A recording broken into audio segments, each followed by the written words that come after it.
Lisa, when was the first time you heard the words hypertrophic cardiomyopathy? Great question, Deborah.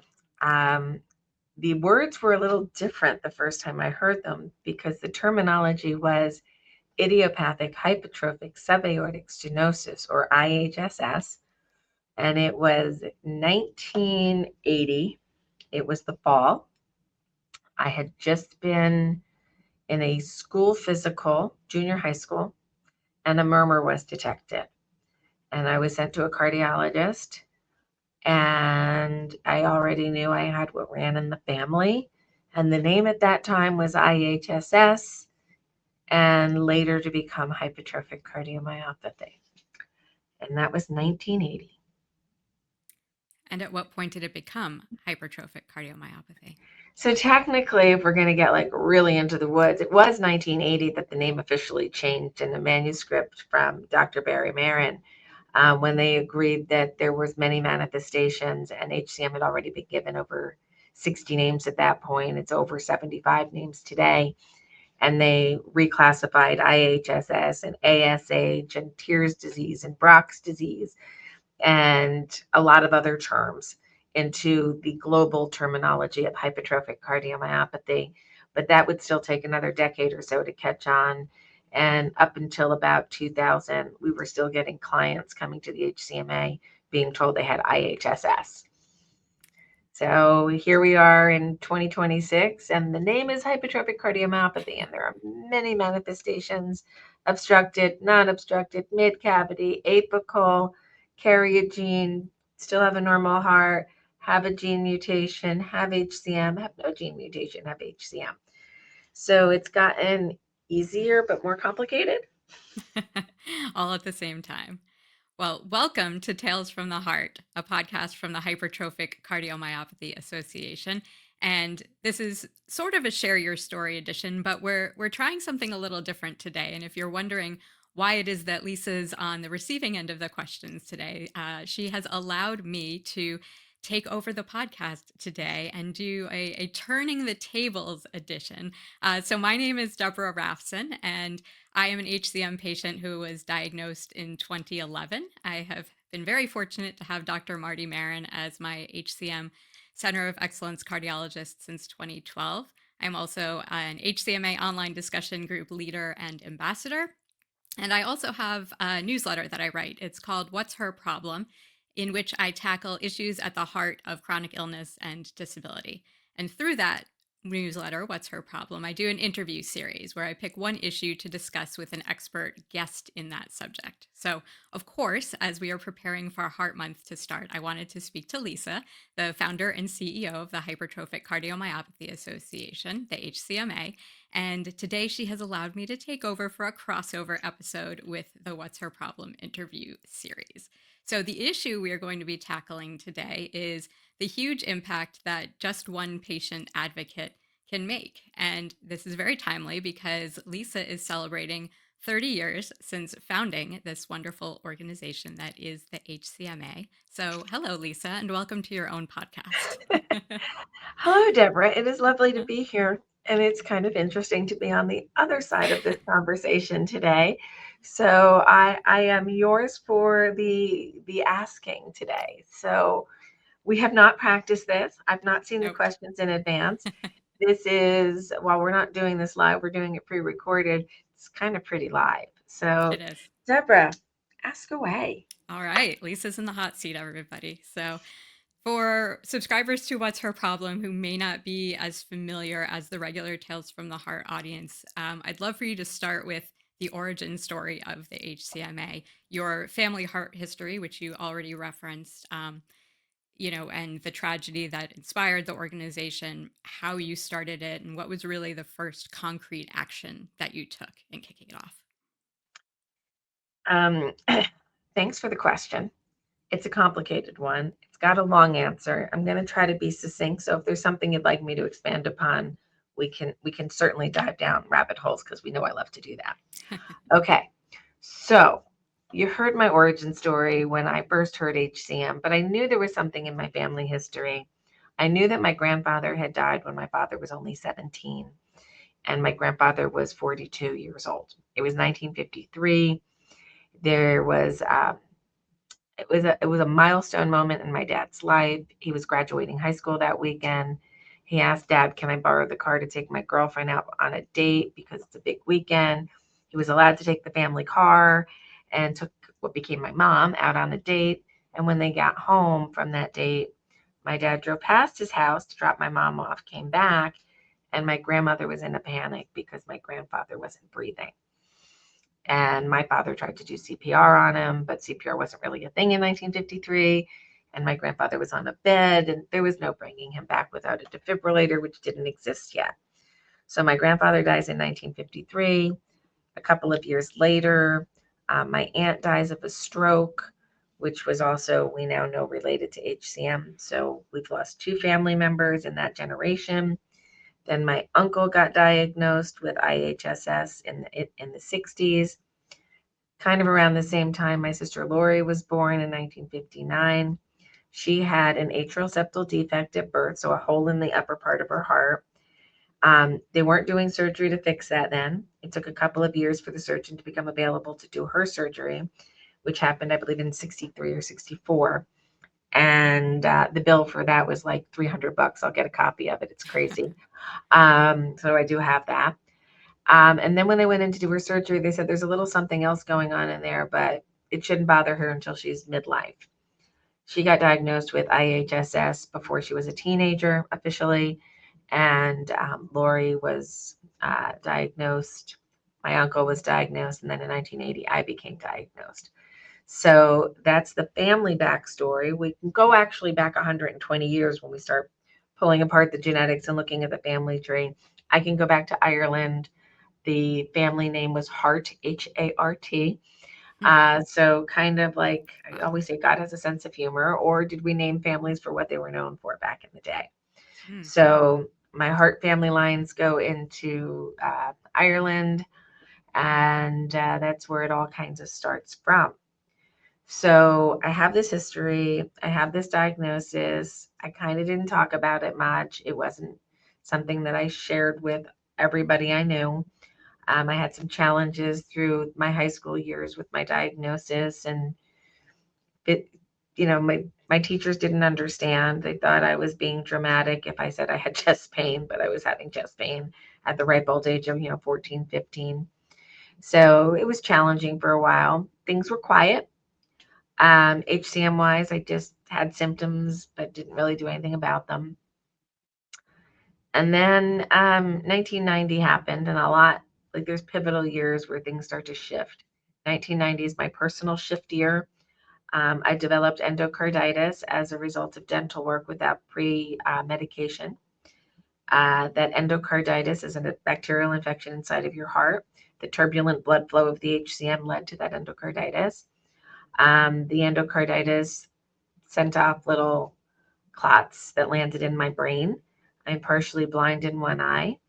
And as I get older, that muscle isn't holding up quite as well. So you might see me being a little bit more winky as I age. Um, that stroke left me with brain damage. My brain works differently than other people since that point forward. Not better, not worse, just different. And that was 1990. June 16th was the day I was diagnosed with a stroke. And I ended up with a Hickman catheter and IV therapy for about 8 weeks. And the day that I got that removed, I went to a comedy club in West Orange, New Jersey called Rascals.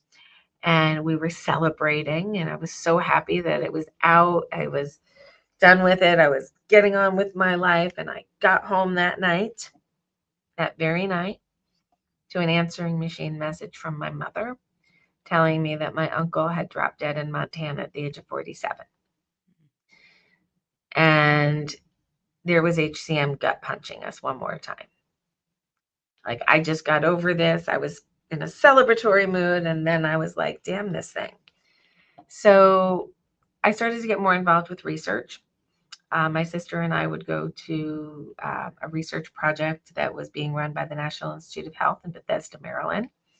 And once a year from 1988-ish on, Lori and I would make a pilgrimage to NIH, and we would get our echoes together and our stress echoes, and sometimes cardiac caths, and sometimes we'd be inpatient, and sometimes we'd be outpatient.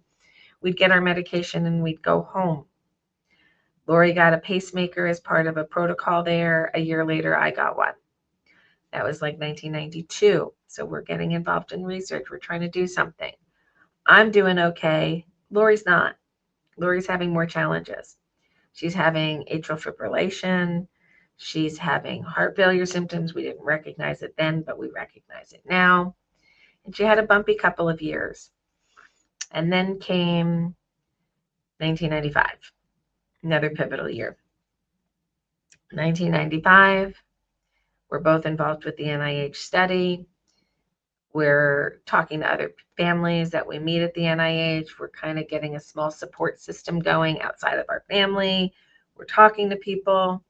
Lori and I decide that we want to start some kind of a support group. This is in April of 95. I'm pregnant. I'm due in July. Lori and my sister and my mom and the kids all ran a baby shower for me on the first weekend of June. And that was the last day I got to see my sister. Little did I know. So a week later, I called her and we were talking about the shower, and I was thanking her and we were going over everything. And it was a Sunday night, and the last words I said to my sister was, "Talk to you later, bye." And she said, "Bye." And at 5:55 the next morning, my mother called to tell me my sister wasn't breathing. CPR was in progress. My dad was on his way. The ambulance was coming, and to meet them at the hospital. And that is the day that changed my life in so many ways. And that's 31 years ago almost. So that's a long family story, but that's kind of where things started. I'll pause there for a second because then there's the how did it turn to advocacy part. Well, yeah, I think that's the real question, because a lot of families go through a similar type of tragedy, and they go through the grieving process, but not all of them take action. And it sounds like the two of you are already involved in many ways with the NIH, and I wasn't familiar with that part of the story before, so it's interesting to learn that Lori was also involved in that. And so, how did you take what I can only imagine was extreme grief and turn it into the foundation of an organization that's still here 30 years later? It's a crazy story that probably shouldn't have succeeded, and there's a lot of bumps along the way. But I'm going to tell you kind of how it originated. Um, and I say this very carefully. Number one, I have all the receipts of everything I'm about to say. And receipts to me are really important in this space. Um, and it's going to be a little shocking to some. So I believe that the National Institute of Health is a wonderful organization, but they had a bad employee at the time that my sister and I were in research there. So we started with one group of people. There was a lot of staff changes, and this new person came in and held himself up to be some world-renowned expert that we just never heard of before. As it turned out, he didn't have a lot of experience in this disease, and a lot of his hypotheses were just that. They were his hypothesis. Nobody else shared his beliefs. So as I started to ask more questions, I then started to see the cracks in the veneer. And I started to see, wait, maybe this isn't the world that I thought I was living in. And maybe some of the things I was told were true may not actually be true. So I started to do some more research. I started to look at peer-reviewed journal articles. I started to pull the names together of the people who were publishing those articles. And I started to call them and say, what's going on? Where are we with HCM? And what is the standard of care? Because it was not very clear in the medical literature in the mid-90s what we should be doing. So I got the right people involved, but unfortunately I found out that the person I had entrusted my care to was not being honest. And in fact, here's one that people go, you did what? I represented my sister's estate as administrator ad prosequendum, in a legal action against the National Institute of Health. Mm. Myself and two other families. One was a child who died at the age of 8 in the care of this individual, and another was a high school student in his late teens who was denied access to surgery. So there were 3 cases that came together, and there was a federal lawsuit. And I sued the NIH, which means I sued the United States of America. And that's how I entered into advocacy. I just and sued the United States of America. and the premise of the case, I think I've heard you say before, was that Lori's case was in fact mismanaged by this person, and that her death could have been prevented had it been handled differently. Correct. So you can't sue the NIH or the federal government for malpractice, Hmm. but you can sue them for fraud and misrepresentation, Mm. which is what the lawsuit was based upon. The information that the individuals were given about their treatment options and disease course were not accurate. Mm. And based on the fact that they were not given accurate information, they could not make good healthcare decisions going forward Hmm. because they were not given fact. So that is where the lawsuit started. And it took a number of years to get it through the system. And as I was working that lawsuit through the system, I started a website so that people could start talking and learning about HCM. Really, it was learning about HCM. And then came the message board where we could start talking to each other. And then came more services and intake and navigation call processes being established, and the concept of navigating, helping patients navigate through a very complex health system, through a very complex disease state in a relatable manner. So I spent many hours talking to many of you about your own family heart health histories and the challenges that you had, and looking for pathways to get you to the service model that you needed, because I was building that as well. Mm. So the death of my sister was devastating. To this day, I could break down and start crying right now, thinking of all the things she's missed in the past 30 years, and that she should still be here. She should have still been here. She should be a grandma of 4 today and basking in that. But she only got 36 years here.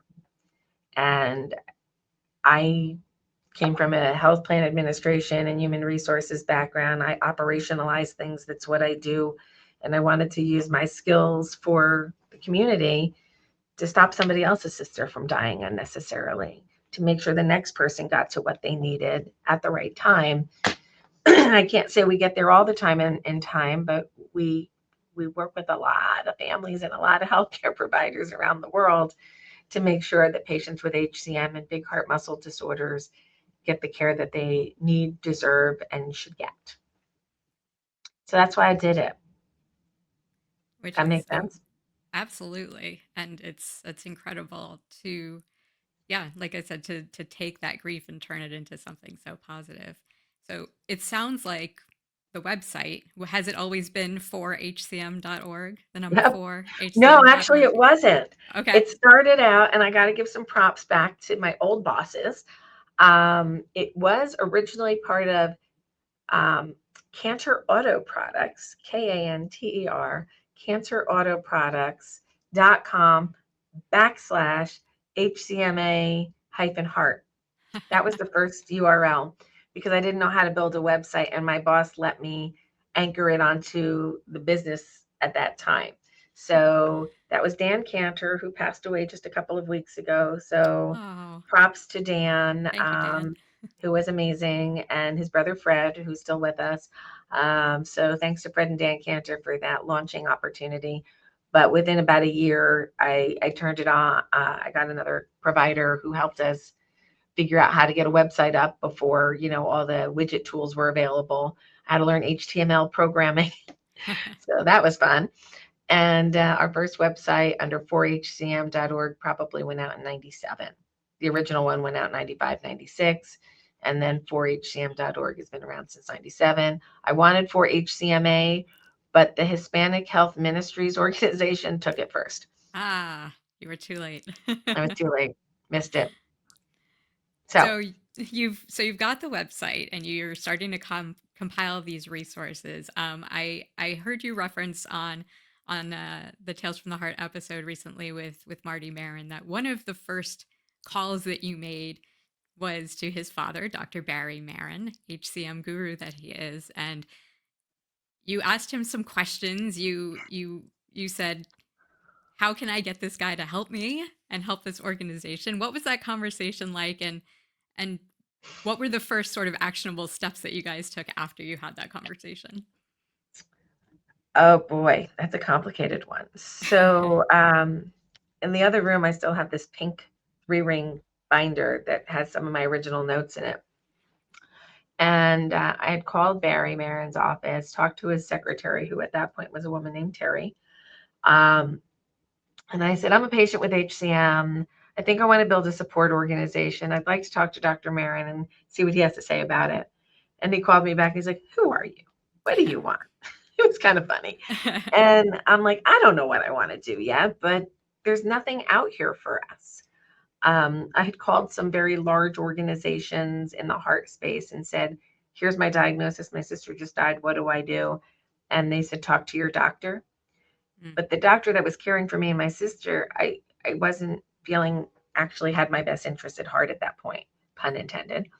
But I wanted to make sure that I was asking the right questions. So Barry was kind and generous with his time.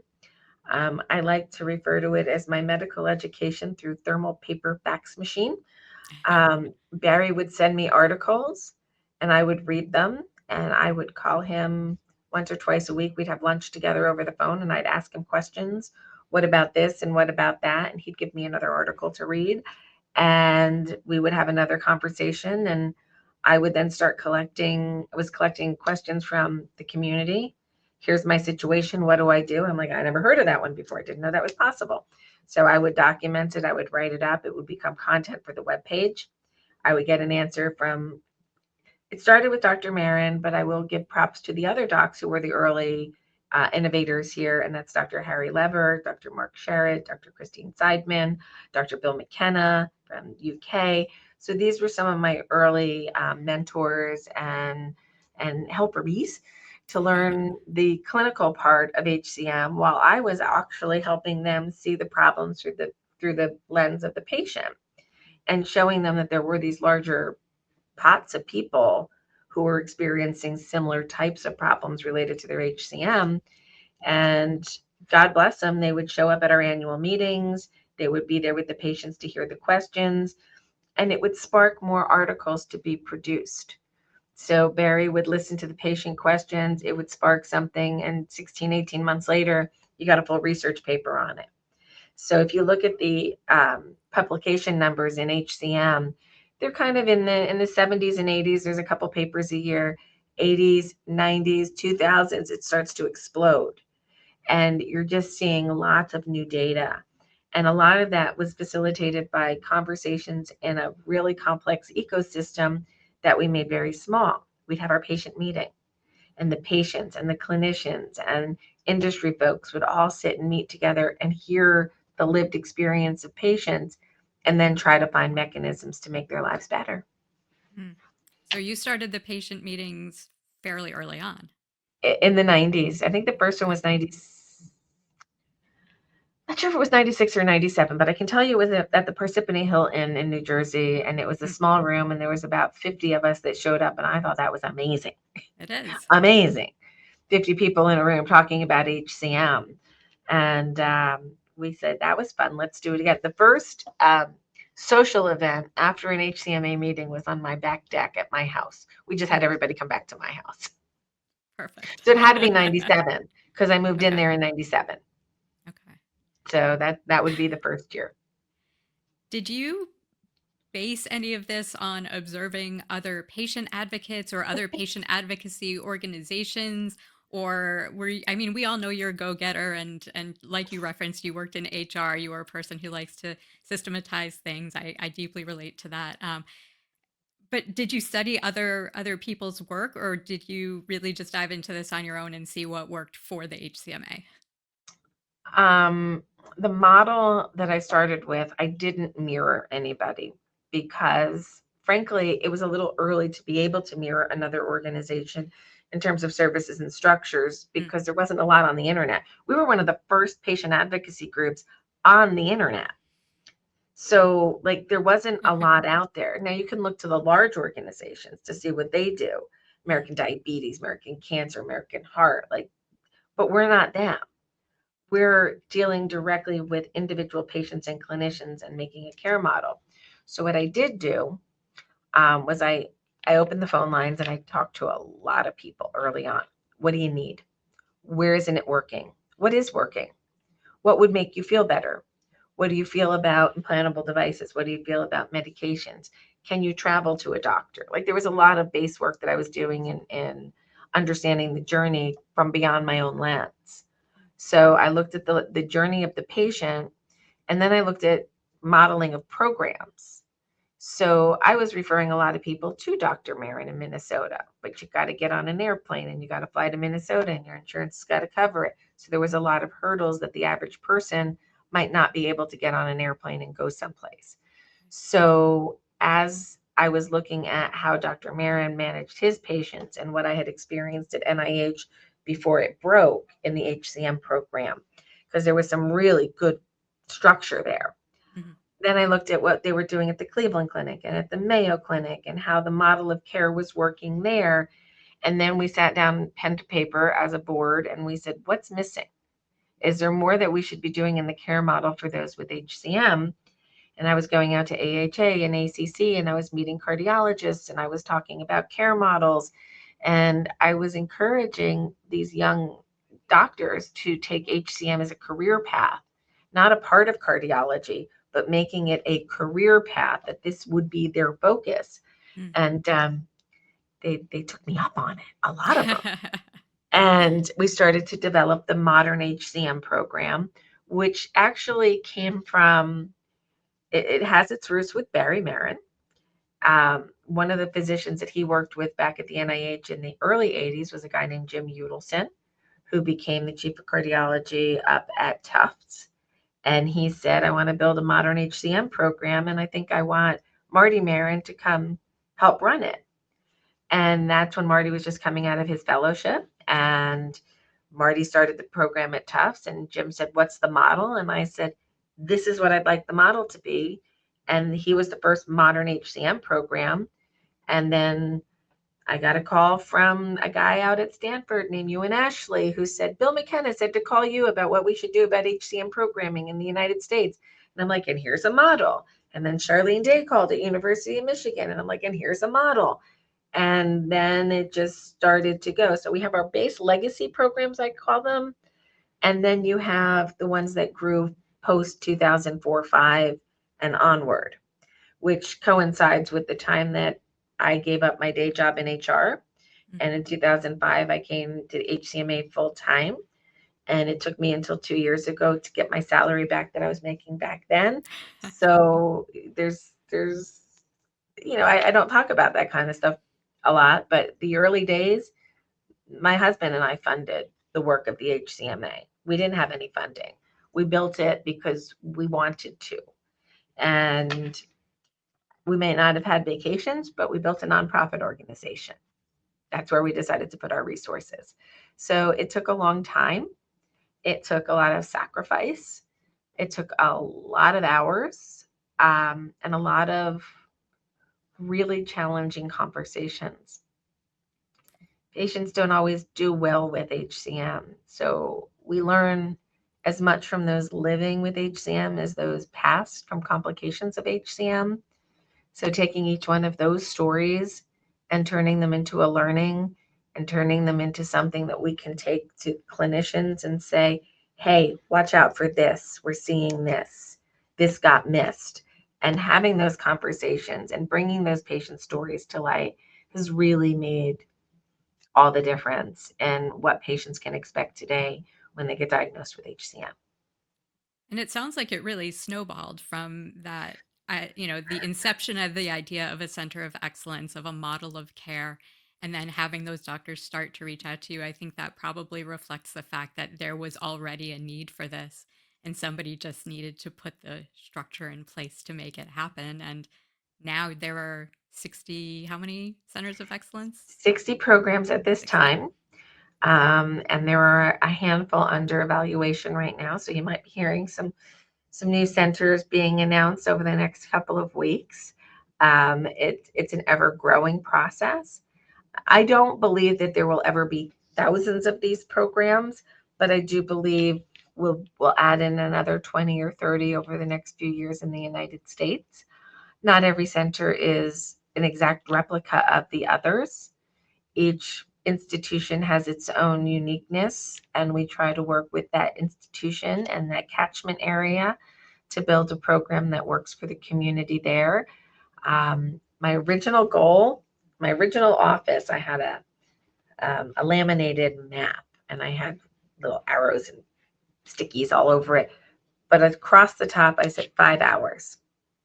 And my goal was a 5 hour drive for most Americans because at that point, I was driving 5 hours from New Jersey to Boston. And if I can drive 5 hours, you can drive 5 hours. That was kind of my original line in the sand.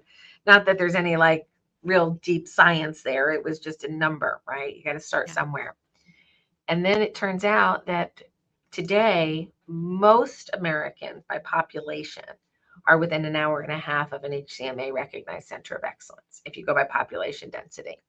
There are places where we still have, deserts and gaps in the map that we look to maybe in the future bring in more virtual medicine options so that patients can get virtual medicine delivered with coordination with their local doctors. So who knows what the future of centers will be. Hmm, incredible. Was there, maybe it's the inception of the centers of excellence, or you being able to focus fully on the HCMA starting in 2005, maybe it's something else, but was there a moment when you said to yourself, this is working, this HCMA thing is going to be a success? Was there a specific accomplishment or moment that you had that feeling? Um,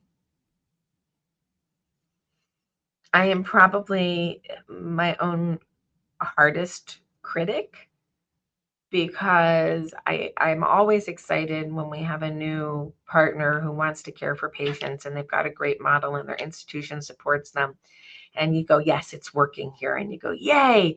And then you turn around and you see prior authorizations put in the way of everybody getting access to care, and that the health systems are now having to spend all this time and money on administrative things that are blocking actual patient care that frustrate the hell out of me. So it's always seems like a constant journey of 2 steps forward, 1 step back, 2 steps forward, half step back. So we're making progress, but it's never linear forward. It's always kind of here's the plus, here's the minus, how do we navigate? I would say to anybody who sees, patient advocacy as something that they want to get involved with, you need to be able to really focus on the future because you're going to get stopped in a lot of ways, but you're going to move in a lot of ways. You're going to look for your pathways through change, and they're not always as obvious as you think. Um, but sometimes if you get a little creative, you might get people's attention in a completely different way. Um, I have another edition of the podcast that's going out this year that's very different than what I've done in the past, and it's called Deconstructing Healthcare. We want everybody to have an understanding of what our healthcare system is actually based upon, not the political rhetoric, because that's distracting. Like, how did we as a country, and I'm talking US based here, how did we as a country determine what our healthcare structure was going to be? And on what rule of law is that based? And what changes could happen to that law that might change our individual access to care as patients? I think it's really important that we talk about. I think it's really important that no matter the disease state, that we actually start having that conversation as to who are we as a people and what do we believe people should have access to in terms of healthcare. So in deconstructing healthcare, today we're recording this on January 16th. So we talked about the basics of what happened in the 40s with healthcare. What is so important about 1965 and 1974 and 1984 and 1985? What laws came in that changed our access? So understanding the laws, which are built based on public policy, and where are we going forward with healthcare, because we're not going backwards. We're not going back to pre-World War II where we didn't have private health insurance. We didn't have half of the meds that we have today, or 90% of the meds we have today. We're going forward.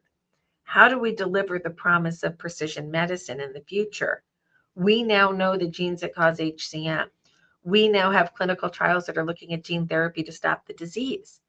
If that's the path we want to go to stop disease potentially, how do we get there? How do we fund it? How do we structure it? We got to have hard conversations, and we need to lean in, not lean back. I built an organization from anger and grief, and they're powerful, and they've carried me for 30 years. Anger and grief. Anger doesn't have to be a bad thing. I'm angry at the system that existed that allowed my sister to die at the age of 36. So let's focus on what we can do to change it. Now that gets us into a little kind of a dicey situation in the current day. As soon as I said policy, there's a bunch of you who are listening who went, ugh, I don't want to deal with it. It's politics. It's not politics, it's policy. There's a difference. Yeah. Policies are made through the regulatory process, which politicians run. But it's not political, it's policy, it's governance. So let's think about it that way, because we all need it. We And all from need the it. we do, and from the perspective of the HCM individual patient, I had one of my online discussion groups last night, and almost every month some of these logistical questions come up. People want to know what is the real life impact of that those policies will have on them, on their ability to access care through their local cardiologist, through their center of excellence, through access to the medications that they've been prescribed by those doctors. So people want to know how it will impact their day-to-day life, and I think it's great that you're doing a series that will address those topics in an apolitical fashion. So Apolitical is the key word that we have to talk about here, yeah. because I don't want to you start talking my policy versus your policy in a political realm, we stop seeing each other as living, breathing humans, Hmm. right? We all have our own health issues that we're trying to contend with, whether it be a minor issue or a complex chronic disease that needs management. At the end of the day, we all want the same thing. We want to live our one wild and precious life the way we choose. Mm. And I want everybody to be able to access healthcare at the level that they want and need. You're all going to make individual decisions. Probably one of the most complicated questions somebody could pose me with was, what would you do if you were me? I won't answer it because I'm not you. Yeah. But I can tell you, you have some options. And here are your individual options. Here's who you can work with to make the right choice for you and your family. And we're here to help you through that process of figuring out what is right for you. And in HCM, the model is very, very, very personal. So our intake and our navigation process is an individual process that I can't figure out another way to do this. And I've thought of it, but it's one-on-one. It's, what is your family history? What are your issues? What do you need to get access to? I'll use an example, and we'll just use this as client A. So let's say client A has a pacemaker or defibrillator, and that device needs to be replaced, but they're pacemaker dependent, and that's a rare bird, and this is a tricky procedure. We know who the handful of people are that can handle those really complicated lead extraction cases, and we make sure that those people are connected, because I've built a resource of 30 years of expertise and friendships and relationships, where when we need to call on somebody, we know where to go. So rather than you hunting through the internet trying to find the right person, we have somebody we've met, we know, they're vetted, they're published, we know their history. Go talk to them. And aligning the right people at the right time makes all the difference in healthcare delivery. Absolutely. And I'm happy to self-identify as patient A because Lisa and I did have that exact conversation, and she directed me to find the surgeon that did my lead extraction and ICD replacement because I am a super complicated case, and she put me in excellent hands, I will say that. So um, I've got a question here from.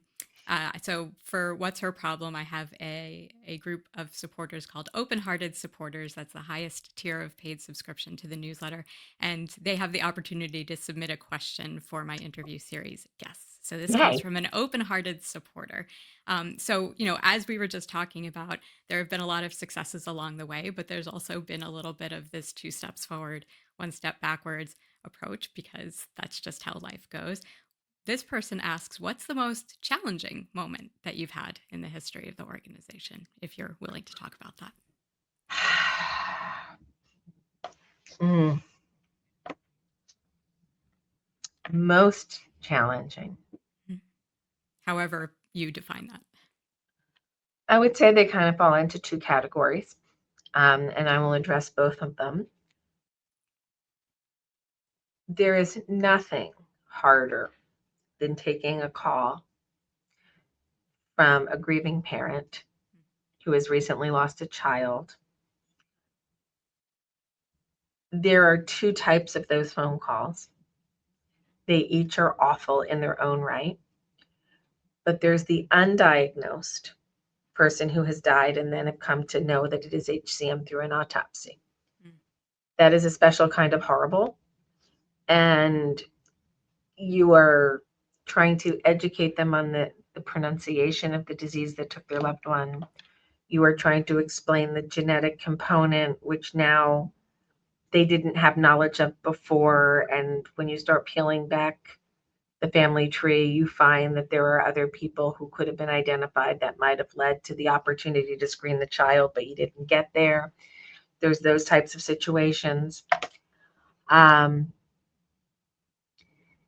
and then there's the parents who've gotten to diagnosis of the child, but for other reasons, the child didn't survive. And some of them are just horrible timing. You just didn't have enough time to get to the answer.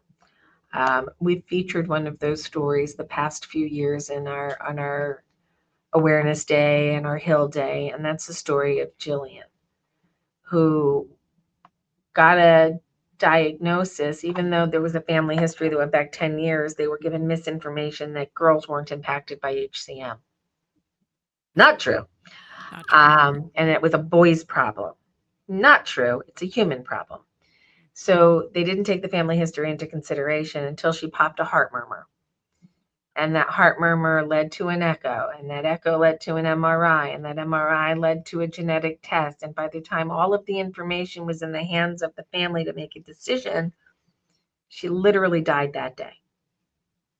Wow. We didn't have time to get there. So that is challenging to help navigate that family through that process. There's no way to do that work without it impacting you personally. I cry with these families. We laugh at the absurdity of life. We cry, we get angry, and we get focused on what can we do to help make this not happen again. Those are incredibly challenging. The other incredibly challenging is we don't know 100% who's going to go down what path with HCM. And there are individual cases where there are no risk factors obvious for sudden cardiac arrest, yet it happens, and there's no device to protect them. That is just gut wrenching. And then the other one, because there's all these subgroups, is the young person. I guess this is probably my biggest challenge. The young person, and I'll define that as 40 or under, who is told that they are at high risk for sudden cardiac arrest due to their HCM. And they look themselves in the mirror and say, that's not me. I don't need that. and then they do. And we lose young people because they think they're smarter than HCM. And those hurt a lot. There's nothing you can do to soothe that pain because they knew they had time to act. They chose not to.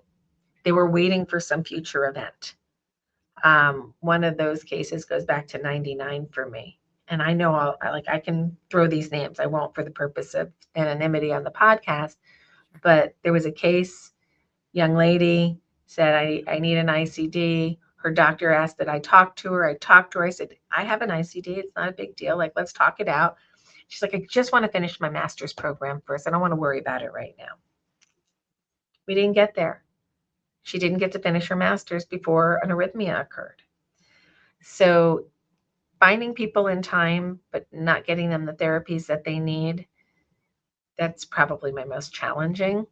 In the patient space, on the health systems space, is having an institution that has a doctor in it that really wants to do great HCM work, that the institution doesn't recognize the need for making sure that they have the resources to do the job well.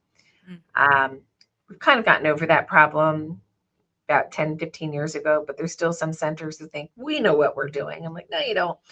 So there's that health systems challenge, then there's the individual challenge. Yeah.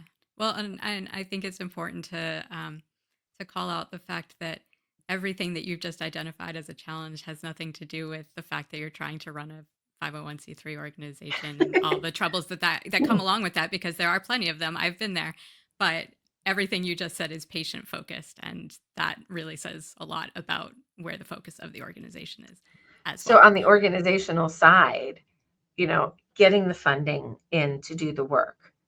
There are so many things that we would love to be able to do, but when I'm putting my CEO hat on, it's okay. We have an idea. So now we got to go get the money so we can do the thing.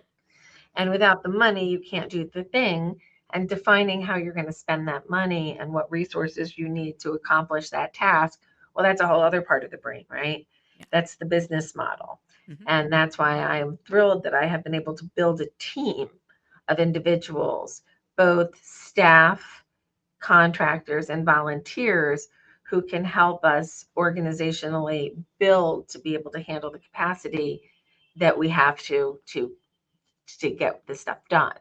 So whether it's Elena doing our contract management with our sponsors and our project management and systems work with Ross, or Stacy working with our centers of excellence for development, or Linda and her team on intake and navigation, or Julie working with our volunteers, coordinating all of that so we have a cohesive project that we can roll out, like our All Hearts Collaborative, which is going out to underserved communities to help them understand the importance of knowing one's heart health history. So there's the organizational, there's the center of excellence model builds, and then there's the patients, but I'm always going to start with the patients. As you should. My next question relates to that, in fact. So you have talked to and given advice to so very many patients over the years with HCM, myself included, on multiple occasions. But you yourself had a heart transplant 9 years ago, and which I bring up for folks who are new here, which I bring up because Lisa does speak about this publicly, so I'm not spilling any personal secrets here. But when you had your transplant, what were the most important pieces of your own advice that you followed before and after the surgery? Did you follow your own advice before and after the surgery? So I'm coming up on my 9th anniversary. And it might even be 9 years ago today that I filmed the video that went out to about 40,000 people of what I want people to know about living with HCM. And I looked awful in that video. I look back at it, I was ashen. That is not what I remember from that video. But. I look back at it, I'm like, ugh. I was an emotional mess in that video. But so going back to September of 2016, when I was told we ain't got nothing left for you in the toolbox, like you got to go get a new one. And I didn't want to do that, but it was do that or die. And that was literally what was on the table. For 2 days, I didn't speak, which, if anybody who knows me, the thought of me not talking for 2 days should scare the hell out of anybody. So I was staring at a beige wall at Morristown Medical Center, trying to figure out how I wasn't going to die, what impact that would have made to my family and to my HCM community, and that HCMA was not where I needed it to be to live without me at that point. So it turns out that I turned inward, Mm. and I needed the community that I built to support each other, to support me. And they kept me sane and focused on what I needed to do. So I leaned in to talking to my peers and getting support from others who've been through similar journeys.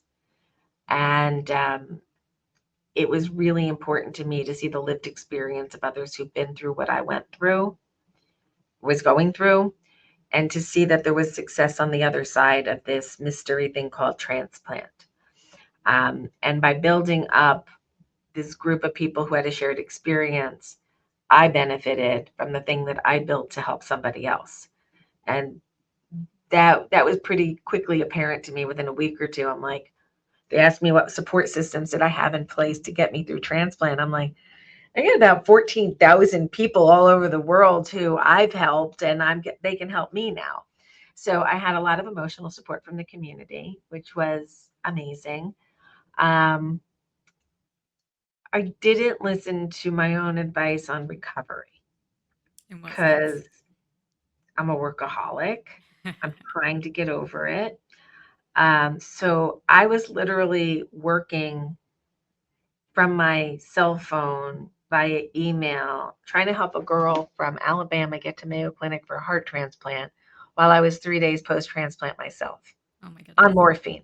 Probably should not have been talking to humans at that point, but I was already jumping right back into I'm here still. I want to pay this forward. And I probably should have taken a little bit more time to recover. Um, I had my transplant on February 2nd. I went home on Valentine's Day with a new heart. I get the two cheesy holidays, Groundhog's Day and Valentine's Day, for my anniversary dates. And I did a site visit the first week of April. Oh wow.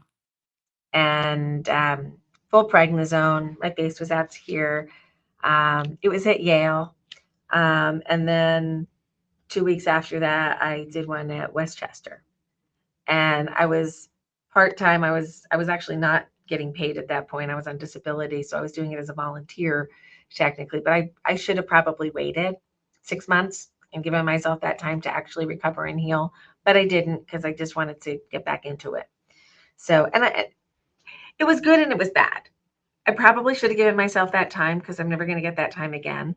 Um, but I was I was a happy prednisone person.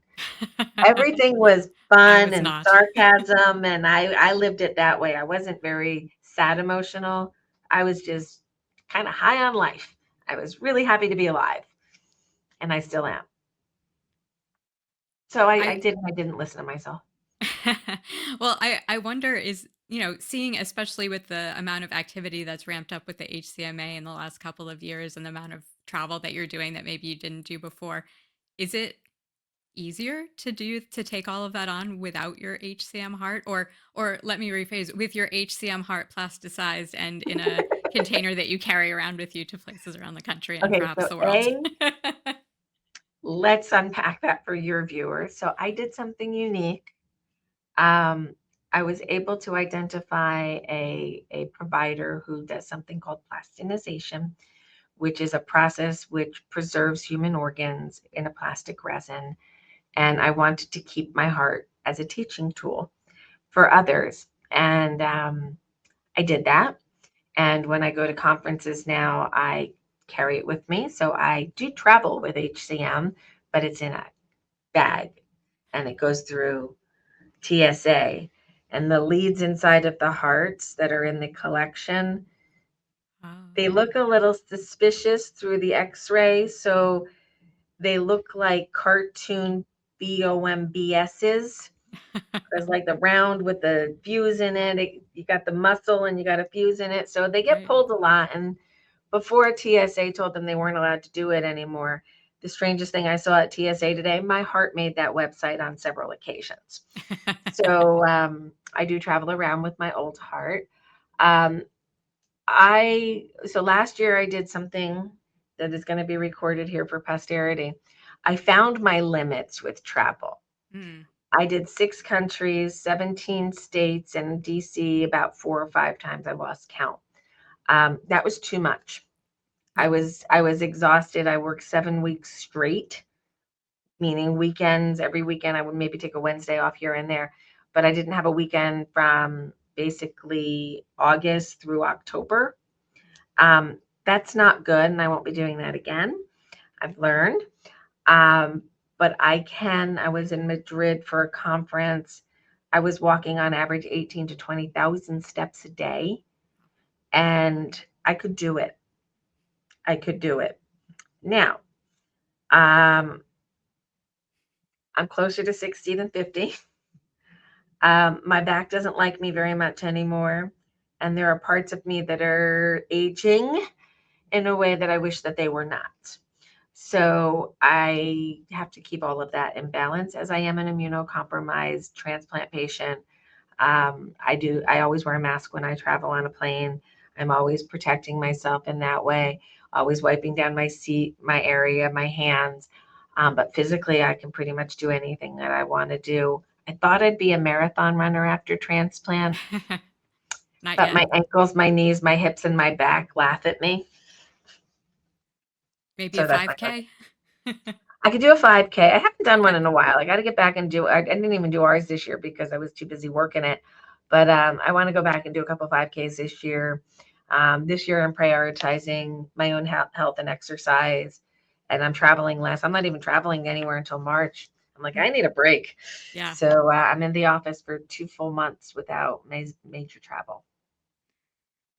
That's great. I mean, the reason that you were traveling so much is because the organization has really grown in leaps and bounds, especially in the last few years. And so has the field of HCM. So we've talked about how there are more centers of excellence. We've got 2 cardiac myosin inhibitors, the second one coming to market very soon. Very exciting. Other types of drugs specifically for HCM being designed and studied, more doctors and researchers around the world talking about this disease, putting it front and center at major conferences, some of which you attended last year. How, when you think about all of that, how do you reflect on the role that you as an individual have played in just how front and center HCM really is now in these scientific communities?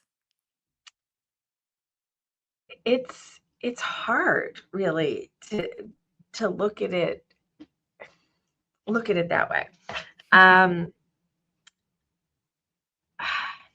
I didn't know what I was doing when I started this whole thing, right? I didn't say, I want to get to this point, and Right. then that's success. The growth of HCMA has been very entrepreneurial, for lack of other words. Here's an opportunity we can get in front of an audience. Let's just go back to 2005 for a second. What was going on in 2004-5? We had found a handful of genetic markers that we knew were present in those with HCM.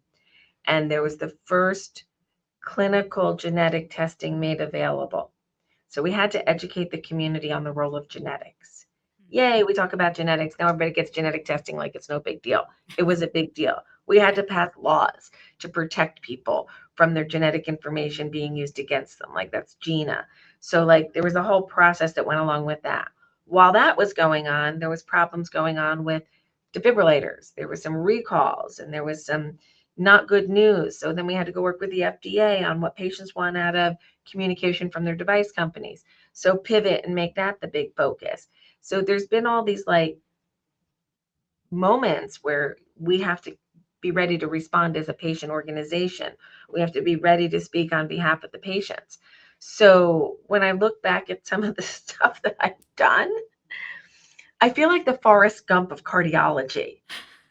Whether it's my own personal experience or the things that I've shown up at a meeting and went to a microphone and said, patients really don't like this, or patients need you for this. that turned into policy changes or practice changes. It's mind-boggling. Yeah. But you've got to be in the room. You've got to understand all of the players, and you have to play your role. We're not doctors, we're not nurses, and I don't play one on TV. I'm a patient advocate. I know health systems, I know health policies, I know the disease states for which I represent people. I understand the research pathway, the clinical trial pathway, and the standard of care. And making sure that we continue to evolve that is amazing. The minute I don't find passion here anymore, I will give up my CEO title and I'll just be the founder and I'll just hang out. But there's so much happening. And my fingerprints and my sister's fingerprints are on a lot of it. Um, but it doesn't have to be named for us. It's not like HCMA did this. We participated with others, with thought leaders, with KOLs, key opinion leaders, and we've helped facilitate change that my true hope is that it trickles down and impacts families throughout the world. I had a meeting this morning with an entirely new country that we'd never built a program out for, but it's a very large country that has a lot of people with HCM in it. And we're going to be able to now go into another country and help them build what we've already done here. Mm. So my fingerprints are kind of everywhere. And in the other room, there's a letter that hangs on our wall. And it was given to me by Claude Brady, who's the very first patient ever diagnosed with HCM. And it's the letter from Dr. Eugene Brunwald, the doctor who originally diagnosed him with HCM. It's the letter diagnosing him. And Claude gave it to me in June of 2020 when I met with him for the last time. He passed away in January of 22. And that is an amazing gift because his fingerprints are on that letter. My fingerprints are on that letter. Dr. Brunwald's fingerprints are on that letter. So I have framed it. And now whenever we have an in-person meeting and we have a new board member, they put their fingerprint on the back of the frame because their fingerprints are on the future of HCM. So it's kind of my way of saying I'm part of it, but it's not because of me. It's because of what we've done collectively as a community. And I'm honored to be able to be the voice at the table representing patients and all of them, not just my treatment pathway experience, the shared experience of those with genetic heart muscle disorder, those with family histories of heart disease, those who struggled for diagnosis and understanding, and then a lot of weird stuff. And I bring this one up because this is my Forrest Gump moment.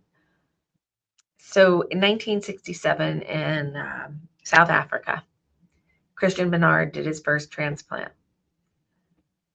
I am born in August of 1968. I was created and born into a world where transplant was a possibility, but was not really ready yet. Mm. And it took 47 years for that therapy to become what it is, that I was able to go into the hospital from home, get a new heart, hook her up, and get back out there and live. That's amazing. It's amazing. All the clinical trials, the devices, the drugs, the immunosuppression that all had to be optimized to help me live my best life today. I think I'm luckier than a lotto winner. And I'm super happy that technology has kept up with me. But I am living kind of on the cutting edge of science and tech, Yeah. which is cool. So much so that my transplanted heart has a leadless pacemaker in it because I I went into heart know. block after my transplant. What are the odds? Very slim. Very slim. Two questions before we start to wrap things up related. If you could look ahead 30 more years, is there anything that you hope that the HCMA will be or look like in 30 years from now? And also, if you look back 30 years, is there anything that you would tell 27-year-old Lisa who was starting the HCMA before she embarked on this? Um, Good questions. In a perfect world, nobody should have to fight for a diagnosis. We should be able to use our health information to help guide our health care as individuals.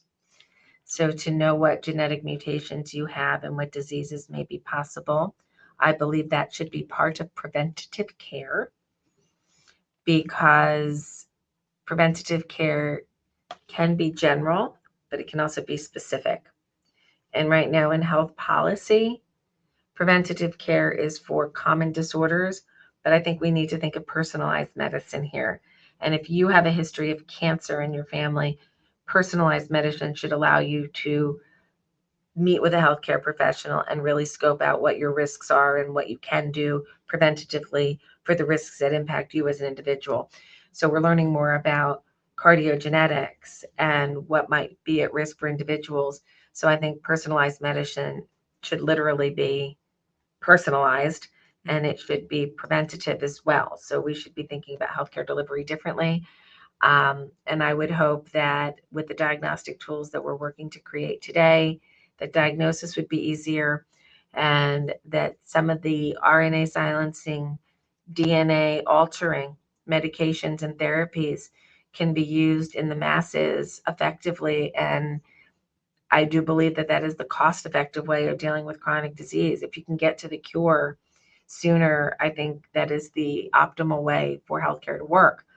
It's going to be a long path to get there, but I do think that future medicine might have something like this. Deb, let's pretend like you come into a clinic and we're able to identify you've got this gene for HCM, you've got this gene for some other disease that might come up later.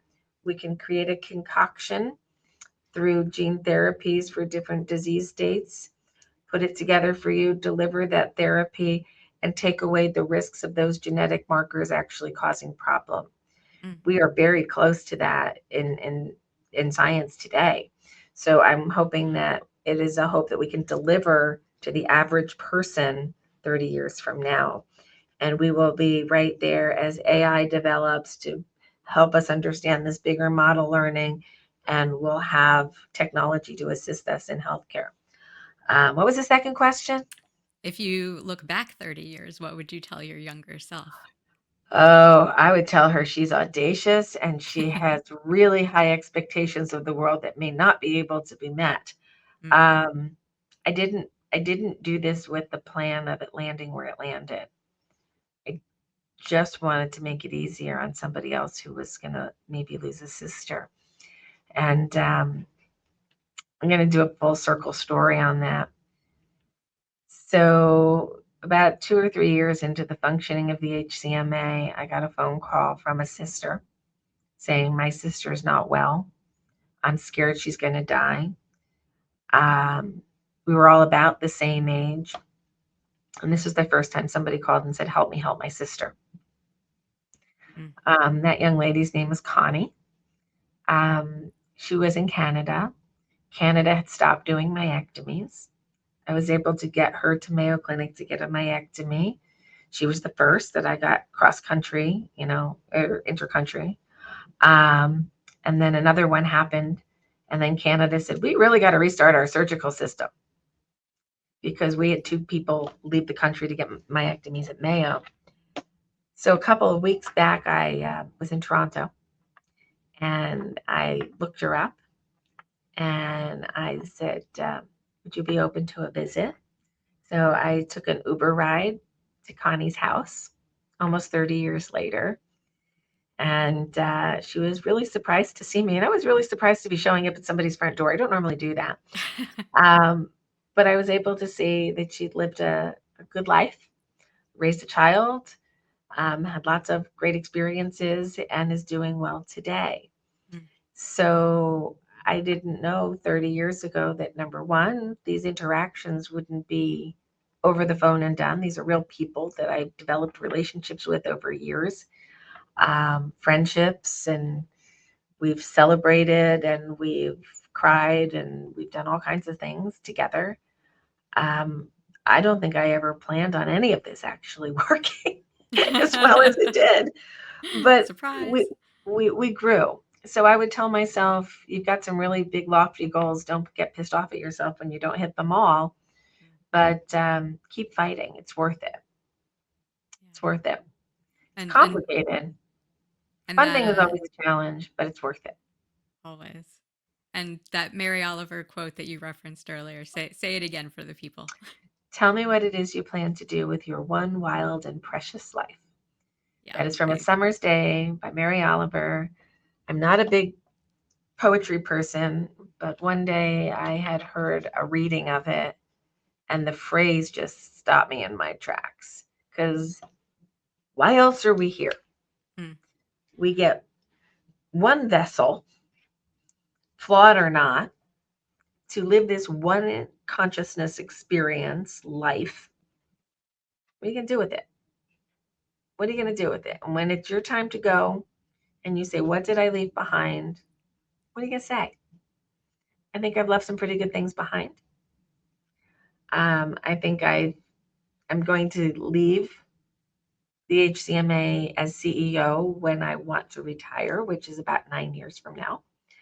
But I want to spend that 9 years building an organization that sustains beyond its founder. I don't want to be one of those founders who holds on too tight and it breaks because I can't change with the times. So we have to keep evolving. If you stay stagnant, you don't go forward. It's not going to work. We're evolving with healthcare. I think that's a great place to put a pin in things for today. I do want to give you an opportunity if you have any announcements about any upcoming Heart Month programming or anything else that you would normally say at the end of your podcast to do that now before I wrap things up. So February 25th, 2026 is HCM Awareness Day. We'll be holding a webinar and we'll be giving some updates as to what's going on around the world in HCM, what's going on within our community. So there's a lot coming, you're going to see a lot of heart-related content all through February. And I ask you to like, share, and comment on all of it because that's what's going to get us into the algorithm to be sent out to people. We want to give them positive messaging about what they can do to control their own health and how they can take action if they feel like they've got any symptoms or they need to get worked up or they have a friend. So please share throughout the month. We have a number of legislative briefings throughout the month. I'm happy to tell you that we're partnering with the American Heart Association on our state-based initiatives to include family heart health history in every well child examination throughout the country. Some health institutions are already doing this. Some states have already passed laws, but we just want this to be common practice. So that's going to be our legislative push on the state level. We want everybody to know about family heart health history. Couldn't be more important. And on February 2nd, my heartiversary, I will be holding a podcast with a member of the Minnesota Senate who will be dropping a bill for HCM screenings and cardiac screenings in children through our Children's Cardiac Safety Act. And this representative is also a member of our big hearted community, and she's had a Ah, myectomy. fantastic. So we've got some interesting people coming to the table for conversations. Stick with us through the month.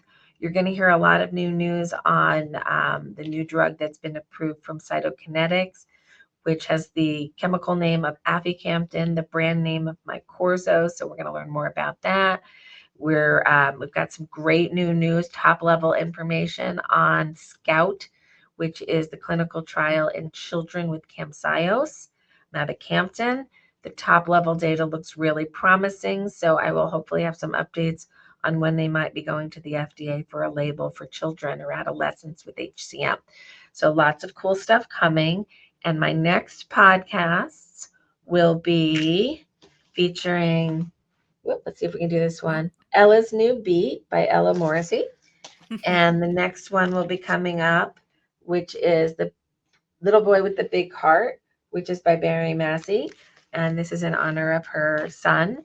So we've got some Authors Corner stuff coming up and some additional content through podcasts related to late breaking medical research with Melinda Sy coming on to talk about non-obstructed soon and some articles he's written there. So we're never bored. There's never a lack No, of content. Stick with us and let's talk about how we can all work together to solve the healthcare crisis that we're facing as Americans.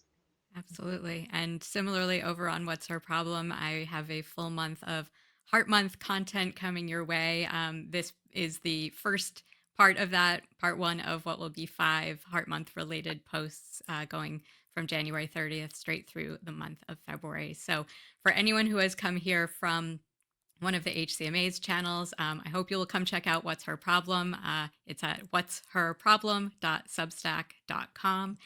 You can see it in my name title on the screen if you're watching this as a video.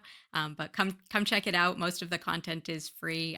This is the last free episode of the interview series. All of the ones after this are part of the paid subscriber level. But thank you to everyone for coming today, for watching as a video, for listening as a podcast, from both Tales from the Heart and the What's Her Problem interview series. Thank you for letting me turn the tables on you, Lisa. I really appreciate it. This was a lot of fun, and I feel like I got to learn a lot today from you. So thank you for your time and for on behalf of all HCM patients for all the work that you've done through the HCMA to make a difference in our lives. You are very welcome. Thank you for asking. Nobody ever asked me that question before. I'm like, wait, what? Why does she want to ask me questions? I ask other people questions.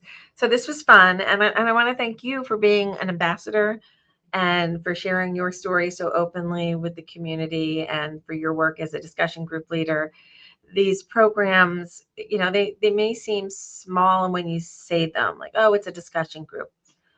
But when somebody needs to connect with another big hearted friend and to understand that they're not alone in the world, these programs have really been that lifeline for people to get immediate contact with somebody else who has a lived experience. Yeah. So I thank you and all the other discussion group leaders and Facebook moderators for their volunteerism to help us really reach more people, and support the work of the HCMA and what we need to do going forward. So thank you for joining me on my podcast, but it's your podcast today.